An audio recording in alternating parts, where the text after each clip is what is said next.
खबरें तफसील से। पंजाब के वज़ीर आला चरणजीत सिंह चन्नी की नई काबीना में वुज़रा के इंतखाब के हवाले से कांग्रेस हाईकमान से मुलाकात की। काबीना की तश्कील के चैलेंज से निपटने के लिए दिल्ली में जुम्मे की देर रात तक एक तवील मीटिंग चली। चन्नी की काबीना में शामिल होने वाले वुज़रा के नामों की फहरिस्त को हतमी शक्ल दे दी गई है। कांग्रेस लीडर राहुल गांधी ने पंजाब काबीना को ग्रीन सिग्नल दे दिया है। आपको बता दें कि चन्नी की काबीना फहरिस्त में अमरिंदर सिंह के 5 करीबी समझे जाने वाले अरकान असेंबली को जगह नहीं दी गई है, जिसका इम्कान जाहिर किया जा रहा था। वहीं वज़ीर आला चरणजीत सिंह चन्नी के मुताबिक उन्होंने काबीना में तौसी के लिए आज गवर्नर से मुलाकात की है और कल शाम 4:30 बजे काबीना की हलफ बर्दारी तकरीब मुनक्किद की जाएगी।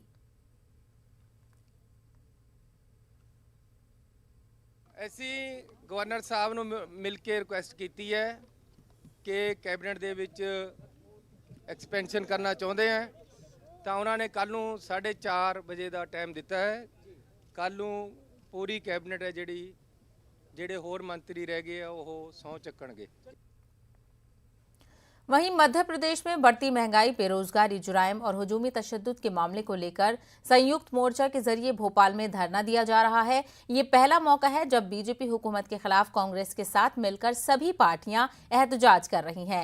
कांग्रेस के साथ धरने में एनसीपी, सीपीआई और सीपीएम के कारकुनान भी शामिल हैं। भोपाल नीलम पार्क में जारी धरने में सभी पार्टियों के कारकुनान ने हुकूमत पर आवामी मसाइल के हल करने में नाकामी का इल्जाम लगाते हुए पेट्रोल, डीजल, रसोई गैस की कीमतों में किए गए इजाफे को वापस लेने का मुतालबा किया है।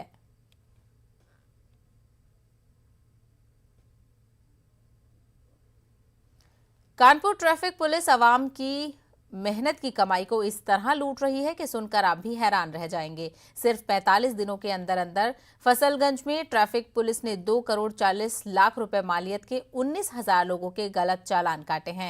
ये चालान कैसे और किस बुनियाद पर काटे जा रहे हैं, इसके बारे में गाड़ी के मालिकान को भी नहीं मालूम है। बस चालान की रसीद डाक के जरिए या फिर दूसरे जराये से भेज दी जाती है। दरअसल ITMS सिस्टम स्मार्ट सिटी के तहत नस्ब किया गया है, जो करोड़ों रुपए खर्च करने के बाद भी ठीक से काम नहीं कर रहा है। अब जब गलती सामने आई है तो अफसर ने तमाम चालान फौरी तौर पर मंसूख करने का हुक्म दिया है और कहा है कि इस बात को यकीनी बनाया जाए कि ये गलती आइंदा ना हो। एक automatic red light violation detection system लगा है। एक चौराहा हमारे यहाँ है फजलगंज फायर स्टेशन के पास में, जहाँ पे ये चालू किया गया और इसमें लगभग 1000 चालान पर डे हमने डिटेक्ट किया पाए गए। इसको अभी इम्प्लीमेंट नहीं किया जा रहा था ट्रैफिक पुलिस द्वारा और बहुत सारे ऐसे वायलेशंस हैं जो एक ही उल्लंघन पे कई बार उसमें कटे हैं। ये सारे चालान हम लोगों ने कैंसिल करने का निर्देश दिया है स्मार्ट सिटी कॉरपोरेशन को, क्योंकि ये automatic red light violation detection system कुछ एरर कर रहा है इस समय। टोटल 19,500 इस तरह के चालान्स जनरेट हुए हैं। ये पोस्ट नहीं किए गए हैं, सिस्टम में हैं और इनको सभी को हम लोग कैंसिल कर रहे हैं, जिससे कि किसी को कोई असुविधा ना हो। कानपुर को स्मार्ट सिटी बनाने के लिए ट्रैफिक सिग्नल ITMS के आधार पर किए गए, जिसमें स्वचालित चालान काटे जा रहे हैं, जिसमें कैमरों के जरिए चालान काटे जाते हैं। लेकिन जिस तरह से आप देख सकते हैं कि ट्रैफिक सिग्नल जिस तरह से ख़राब पड़े हुए हैं, कई जगह काम कर रहे हैं, कई जगह नहीं कर रहे हैं और यहाँ तक कि जो सिग्नल सही से काम भी नहीं कर रहे हैं। एक चौराहे पर देखा गया कि जहाँ पर कानपुर में 2.5 करोड़ रुपए से ज़्यादा के चालान कट गए लोगों के केवल फ़ोटो के आधार पर। अब उस पर पुलिस कमिश्नर कानपुर ने संज्ञान लिया है और उसको उन काटे गए चालानों को रद्द करने का आदेश दिया है। कानपुर से Sandeep Savita, news 18। UP ATS के जरिए जबरन तब्दीली मजहब के मामले में गिरफ्तार किए गए मौलाना कलीमुद्दीन सिद्दीकी की गिरफ्तारी जबरन की गई है।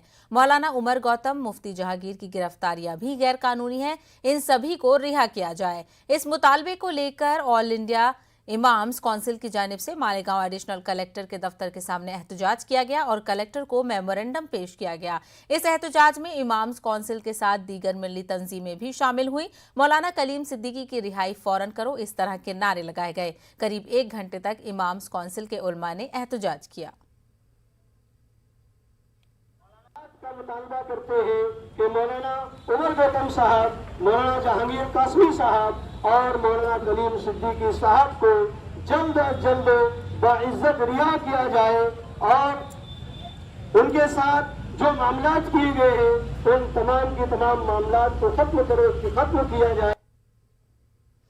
वज़ीर-ए-आज़म नरेंद्र मोदी ने व्हाइट हाउस में अमेरिकी सदर जो बाइडेन के साथ अपनी पहली दो तरफा मुलाकात की। इस दौरान दोनों रहनुमाओं ने कई तरजीही उमूर बशमूल कोविड-19 और मौसमियाती तब्दीली, तिजारत और इंडो पैसिफिक पर तबादले ख्याल किया।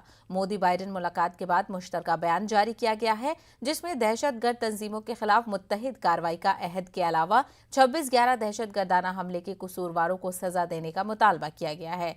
मुश्तरका बयान में सरहद पार दहशतगर्दी की मजम्मत की गई है। अफगानिस्तान में तालिबान के हवाले से भी मुश्तरका बयान में इस बात को यकीनी बनाने की बात कही गई है कि अफगान सरजमीन को दहशतगर्दाना सरगर्मियों के लिए इस्तेमाल होने से रोका जाना और अफगान अवाम की इंसानी हुकूक की हिफाजत शामिल है। वहीं वज़ीर-ए-आज़म नरेंद्र मोदी आज न्यूयॉर्क पहुंचेंगे, जहां वो अक़वाम मुत्तहिदा की जनरल असेंबली के 76वें इजलास से खिताब करेंगे। वज़ीर-ए-आज़म अमरीकी सदर जो बाइडेन से मुलाकात और क्वेड समिट में शिरकत के बाद न्यूयॉर्क रवाना हुए।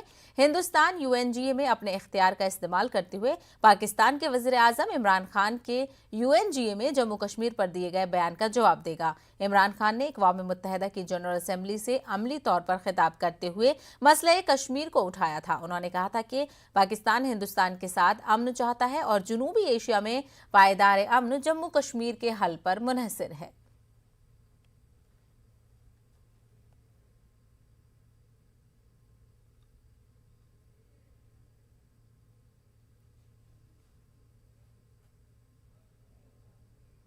वहीं इसके अलावा अक़वाम मुत्तहिदा में पाकिस्तान के वज़ीर-ए-आज़म को हिंदुस्तान ने करारा जवाब दिया है। हिंदुस्तान ने कहा है कि पाकिस्तान की दहशतगर्दों को पनाह और मदद फराहम करने की पॉलिसी रही है। पाकिस्तान दुनिया भर में एक ऐसा मुल्क के तौर पर जाना जाता है जो खुलेआम दहशतगर्दों की मदद, तरबियत और माली मुआवनत करता है। हिंदुस्तान ने कहा कि UNGA से अपने खिताब में पाकिस्तानी वज़ीर-ए-आज़म दहशतगर्दी का दिफा करते हुए नजर आए, क्योंकि पाकिस्तान एक ऐसा मुल्क है जिसने आग बुझाने के भेस में आग लगाई है। हिंदुस्तान ने कहा कि जम्मू कश्मीर और लद्दाख हिंदुस्तान का अटूट हिस्सा है। पाकिस्तान को गैर कानूनी तौर पर मकबूजा इलाके खाली करना चाहिए।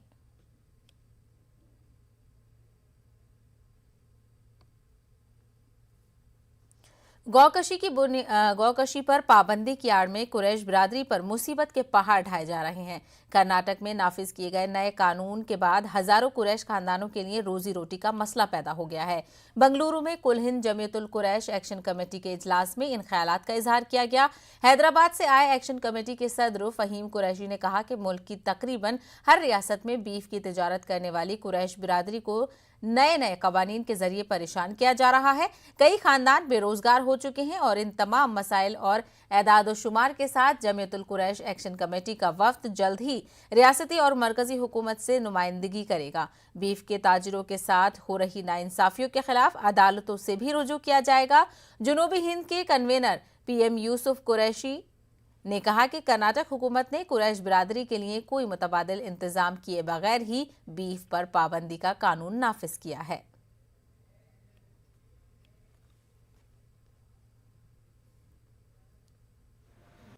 काउ स्लॉटरिंग और एनिमल प्रिजर्वेशन एक्ट में नए कानून जैसे आसाम, लक्षद्वीप और अभी कर्नाटक में भी हुए हैं। सारे हिंदुस्तान में सिर्फ कुरैश बिरादरी और गोश्त खाने वालों को जो टारगेट किया जा रहा है, ये जानबूझकर जो टारगेट करते हुए हज़ारों करोड़ों लोगों को बेरोज़गार किया जा रहा है। हमारी तकलीफ़ों को हुकूमत के सामने पेश किया जाएगा और इसके साथ साथ अदालतों में भी, हाई कोर्ट हो या सुप्रीम कोर्ट हो, मौसर नुमाइंदगी करते हुए हमारी तकलीफ़ों को जजेस के सामने, हमारे प्राइम मिनिस्टर नरेंद्र मोदी साहब से भी हम लोग एक डेलीगेशन मिलने के लिए अपॉइंटमेंट लिए हैं। इंशाल्लाह जैसे अपॉइंटमेंट मिलेगा हमारी तमाम तकलीफ़ों को हम उनके सामने बताएंगे। जो नाइंसाफ़ी हो रही है वो एक स्टेट में नहीं बल्कि अदर स्टेट में भी बहुत सारी चीज़ों में नाइंसाफ़ी हो रही है और हम लोग कंटिन्यू अपनी सेंट्रल गवर्नमेंट को नॉक कर रहे हैं, अपनी डिमांड कर रहे हैं। Already Jamiatul Quraish action committee की तरफ से हमने कई मुद्दे, जैसे ये कानून बने हैं तो हमें ये लगा कि जल्दबाजी है इस कानून में, चूँकि इस कानून को बनाने में खाली एक कम्युनिटी का मसला नहीं है, इससे किसान भी जुड़ा है। कहीं ना कहीं किसान की आर्थिक स्थिति कमज़ोर होगी, चूँकि किसान के जो जानवर, एनिमल्स गौशालाओं में और दूसरी तंजीमें जो इसकी खिदमत करती हैं उनको बड़े लॉसेस हो रहे हैं। अगर सही गवर्नमेंट जो है भाई इस मामले को हक से, सारी पब्लिक का हक समझकर कानून पास करना चाहती है, कानून बनाना चाहती है, बनाया है, चैलेंज हो रहा है कोर्ट में, अगर कानून के ऊपर सही अमल होना है तो गवर्नमेंट सारी पब्लिक के ऊपर नज़र डालना है किसका बुरा हो रहा है, किसका अच्छा हो रहा है, और जो बेकार होते हैं उसके लिए रिहैबिलिटेशन और उनके लिए दूसरे कारोबार के लिए क्या सहूलियत दी जा रही है सब्सिडी से, क्योंकि सारा एक बड़ा तबका जो है कारोबार करने वाला अनपढ़ तबका है। ऑलरेडी केस में जो है हम अपीयर हो चुके हैं, केस में भी हम लड़ रहे हैं और बाकायदा सारे अंजुमनों से, सारे जो है बाहर जो भी खाने वाले हैं गोश्त के, सिर्फ कारोबार करने वाले खाने वाले हैं, उन सबसे राब्ता करके जो है सबको लेकर जो है हम हमारी जो भी अपील है हम जो है गवर्नमेंट तक पहुँचाएं। ब्रेक के बाद आपका खैर मकदम है, तो रुख करेंगे इस वक्त की बड़ी खबर का। आपको बता दें कन्हैया कुमार और जिग्नेश मेवानी कांग्रेस में शामिल होंगे। दोनों लीडर 28 सितंबर को कांग्रेस में शामिल होंगे। जराये के हवाले से खबर आ रही है, तो आपको बता दें कम्युनिस्ट पार्टी ऑफ इंडिया के लीडर कन्हैया कुमार और राष्ट्रीय दलित अधिकार मंच के एमएलए जिग्नेश मेवानी कांग्रेस में शामिल होंगे। 28 सितंबर को वो कांग्रेस में शामिल होंगे। जराये के हवाले से यह खबर आ रही है। हालांकि कन्हैया कुमार के कांग्रेस पार्टी में शामिल होने की खबरें काफी दिनों से मौसूल हो रही थी। हालांकि इस बात को लेकर कोई तस्दीक नहीं की जा रही थी, लेकिन अब ये खबर सामने आ रही है कि वो 28 सितंबर को कांग्रेस में शामिल हो जाएंगे। तो कन्हैया कुमार जो हमेशा सुर्खियों में बने रहे हैं कई मामलों को लेकर, अब देखना ये होगा कि कांग्रेस का कन्हैया कार्ड किस तरीके से चल पाता है। तो इस वक्त की बड़ी खबर आपको बता रहे हैं कन्हैया कुमार और जिग्नेश मेवानी कांग्रेस में शामिल होंगे। दोनों लीडर 28 सितंबर को कांग्रेस पार्टी में शमूलियत इख्तियार करेंगे। जराये के हवाले से यह खबर आ रही है। लगातार खबरें सामने आ रही थी कन्हैया कुमार के कांग्रेस पार्टी में शामिल होने की, अब उस पर काफी हद तक मोहर लग गई है, क्योंकि कहा जा रहा है कि दोनों लीडर 28 सितंबर को कांग्रेस पार्टी में शामिल होंगे।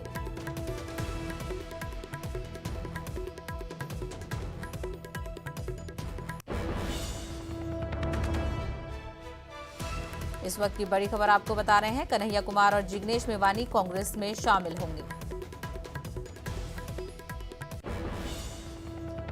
आगे बढ़ेंगे। आसाम के जिला द्रांग में तजाविजात हटाओ मुहिम के दौरान मुजाहिरीन पर पुलिस फायरिंग की हर जानिब से मजम्मत का सिलसिला जारी है। जमात इस्लामी हिंद के तलबा तंजीम स्टूडेंट्स इस्लामिक ऑर्गेनाइजेशन ने आसाम तशद्दुद के खिलाफ मुल्क गिर मुहिम शुरू की है। इस मुहिम के तहत आज मुल्क के मुख्तलिफ मकामात पर एहतजाज किया गया और मुतासरीन के लिए इंसाफ का मुतालबा किया गया। बिहार के दरभंगा में SIO और SDPI ने मुश्तरका तौर पर एहतजाज किया। इस दौरान मरकजी और आसाम हुकूमत के खिलाफ नारे लगाए गए।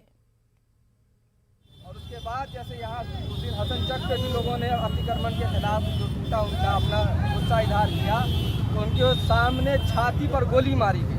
सिर्फ गोली नहीं मारी गई, उनकी लाशों पर नंगा नाच किया गया। और नंगा नाच करने वाला उस जिले का कप्तान असम के मुख्यमंत्री का सगा भाई है। ये संघी मानसिकता जो देश को बांटने, देश को तोड़ने, इंसान को इंसानियत के पैमाने से नीचे करने, जानवरों से बदतर ले जाने वाली सोच को आज देश के एक बड़े तबके का समर्थन हासिल है। ये बहुत दुख की बात है।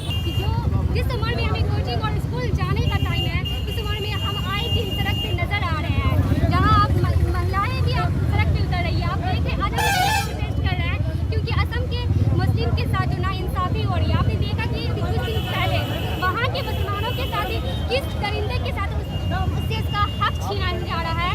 आप सोचिए ये इंसानियत कहाँ खो गई है। कोविड की वजह से बहुत से लोग बेरोजगार हो गए हैं और अब उनके पास निजी स्कूलों की फीस अदा करने के लिए पैसे नहीं हैं। ऐसे में दिल्ली के सरकारी स्कूल अब वालिदैन की पसंद बन रहे हैं। बच्चों के सरपरस्त दाखिले के लिए दिल्ली के सरकारी स्कूलों का रुख कर रहे हैं। एदाद-ओ-शुमार के मुताबिक निजी स्कूलों के 2 लाख से ज्यादा तलबा ने सरकारी स्कूलों में दाखिला लिया है। इसी की सबसे बड़ी वजह ये समझी जा रही है कि अब दिल्ली के सरकारी स्कूलों का मेयार निजी स्कूलों से भी बेहतर हो गया है।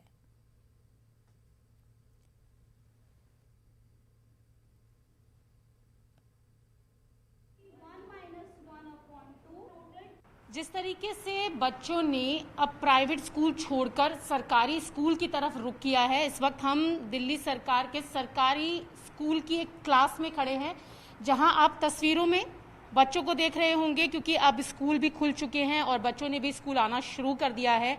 और कोविड के चलते बहुत सारे ऐसे लोग हैं जिनके पास एम्प्लॉयमेंट नहीं रहा, बेरोजगार हो गए, और ऐसे में उन्होंने अपने बच्चों का दाखिला प्राइवेट स्कूल से निकालकर सरकारी स्कूल में कर दिया है। मैम, जिस तरीके से हम आंकड़े की बात करें तो करीबन 2 लाख बच्चों ने प्राइवेट स्कूल छोड़कर सरकारी स्कूल में दाखिला लिया है, तो कि प्राइवेट स्कूल से अब बच्चों का रुख सरकारी स्कूल की तरफ हो रहा है। हाँ, क्योंकि सरकारी स्कूल पहले भी बेहतर थे लेकिन अब बहुत अच्छे हुए हैं, चाहे वो इंफ्रास्ट्रक्चर हो, चाहे स्टडीज़ के मामले में हो, चाहे को करिकुलर में हो। जैसे गवर्नमेंट में बहुत सारे नए न्यू इनिशिएटिव्स स्टार्ट करें, EMC की फॉर्म में, बिजनेस ब्लास्टर की फॉर्म में। बच्चों का माइंडसेट जो है वो स्टडी के साथ साथ अपने सेल्फ एम्प्लॉयमेंट की तरफ भी दिया है, तो बच्चे अपना मैक्सिमम टाइम यूटिलाइज कर सकें और अर्न भी कर सकें। ये गवर्नमेंट का एक एम है जिसको कि हम फुलफिल करने के लिए तैयार हैं। पेरेंट्स तो ये चाहते हैं कि बच्चा जहाँ तुम्हें अच्छी सुविधा मिले, जो तुम्हें अच्छी टेक्निक तुम यूज कर सकते हो या फिर तुम जिससे अच्छा समझ सकते हो वहाँ पर जाओ। तो फ्रेंड्स से बोला, उनकी भी अच्छी थी और फिर मैंने यहाँ पे एडमिशन लिया। मैंने देखा, मैंने 11th में एडमिशन लिया तो बहुत अच्छी और पैंडेमिक सिचुएशन भी हो गई थी, तो उस समय भी उस सिचुएशन में ऑनलाइन क्लासेस द्वारा टीचरों ने इतने अच्छे से समझाना शुरू किया कि बच्चे ढंग से पढ़ सके, समझ सके। तो ये चीज़ मुझे बहुत अच्छी लगी और बहुत अच्छी सब वो है। यहाँ पर क्यों आए? पेरेंट्स ने बोला था या अपनी मर्जी थी? पेरेंट्स ने। क्या कारण था? Financial problem. अच्छा, तो अब कैसा लग रहा है आपको यहाँ पर? यहाँ की स्टडी बहुत अच्छी होती है। क्या डिफरेंस देख रही हैं? यहाँ पे डीपली स्टडी होती है और यहाँ पे स्ट्रीम भी अच्छी थी, कॉमर्स लाइन आए। तो आप खुश हैं यहाँ पर? हाँ, अच्छा लग रहा है कि यहाँ का इन्वायरमेंट भी अच्छा है। मैंने सुना था कि गवर्नमेंट स्कूल अच्छे नहीं होते, बट नहीं, जब पता चला कि हाँ अच्छे हैं, टीचर्स अच्छे हैं, फैसिलिटीज सेम है। बट ये पेंडेमिक के टाइम पे बहुत अच्छी हेल्प मिली है, क्योंकि प्राइवेट स्कूल में ऐसी फ़ीस जा रही है, हम स्कूल भी नहीं जा पा रहे हैं और तभी हमारी फ़ीस फालतू में जा रही है। इससे बढ़िया गवर्नमेंट स्कूल में हमें अगर फैसिलिटीज़ प्रोवाइड हो रही हैं वैसी, तो हम क्यों ना गवर्नमेंट में पढ़ लें। वो हमारे लिए अच्छा रहता है कि हम अच्छी एजुकेशन भी मिल जाए हमें और अच्छे टीचर से भी। आपको अच्छी एजुकेशन मिल रही है यहाँ पर? और यहाँ जितने भी बच्चों ने अपने एक्सपीरियंस हमारे साथ शेयर किए, सबका यही कहना है कि यहाँ पढ़ाई बहुत अच्छी है, स्टाफ बहुत अच्छा है, क्योंकि हर कोई चाहता है एक बेहतर स्कूल में पढ़े, क्योंकि बेहतर भविष्य के लिए एक बेहतर स्कूल होना हर छात्र की जरूरत है। कैमरा पर्सन गौरव गिरी के साथ रचना, न्यूज़ 18। हुकूमत की जानिब से हामला खवातीन, बेवा खवातीन और दीगर को कई तरह की स्कीमें मुहैया की जाती है। ताहम गुज़िश्ता कई महीनों से इन खवातीन को श्रवण बार्ड नामी स्कीम के तहत माहाना इमदाद मिलना बंद हो गया है। इस सिलसिले में कई मरतबा खवातीन की जानिब से इंतजामिया से अपील भी की गई है, ताहम सारी कोशिशें बेसूद रही हैं। इसी ताल्लुक से MIM की जानिब से जिला कलेक्टर को एक एहतजाजी मेमोरेंडम दिया गया है, जिसमें इमदाद के सिलसिले को दोबारा जल्द शुरू करने का मुतालबा किया गया है। ऑल इंडिया मजलिस इत्तेहादुल मुस्लिमीन अकोला इकाई से अब्दुल मुनाफ साहब की सदारत में हमने खरसे साहब को एक निवेदन दिया। निवेदन में मांग ये की गई है कि आप देखेंगे कि हमें बहुत सारी कंप्लेन आ रही थी कि श्रवण बार्ड निराधार योजना वालों को अब तक के उन्हें पैसे नहीं मिले हैं, तो उनकी इसी समस्या को लेकर, क्योंकि बहुत सारे लाभार्थी जो होते हैं वो उनकी दवाई में अपने पैसों को इस्तेमाल करते हैं, वो उनकी ज़रूरियात में पैसों को इस्तेमाल करते हैं, बल्कि हमने झुग्गियों में रहने वाले लोगों को भी देखा है कि इसी निराधार के मानधान से वो अपने घरदार का खर्चा चलाते हैं। खबरों में फिलहाल इतना ही, हमें दीजिए इजाज़त। आदाब।